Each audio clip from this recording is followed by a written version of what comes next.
दोस्तों आप देख रहे हैं राइट भोजपुरी और आप लोगों को फिर से एक बार राइट भोजपुरी चैनल में स्वागत है। दोस्तों अब से कुछ ही देर में खेसारी लाल यादव का बर्थडे शुरू हो जाएगा।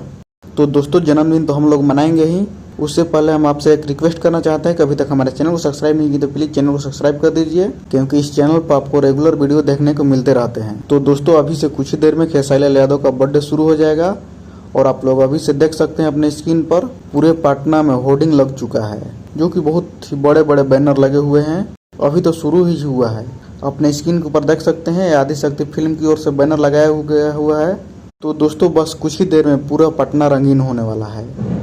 तो दोस्तों कल केक तो कटेगा ही, लेकिन बहुत सारे वृद्धा आश्रम में भोजन कराए जाएंगे, वस्त्र बांटे जाएंगे खेसारी लाल यादव की टीम की तरफ। तो दोस्तों आप लोग तैयार रहिए, कल दिन भर आपको अपडेट देते रहेंगे। तो अभी तक हमारे चैनल को सब्सक्राइब नहीं किए तो प्लीज चैनल को सब्सक्राइब कर दीजिए। तो चलिए इस वीडियो में इतना ही, मिलते हैं किसी अगले वीडियो में, तब तक जय हिंद जय भारत।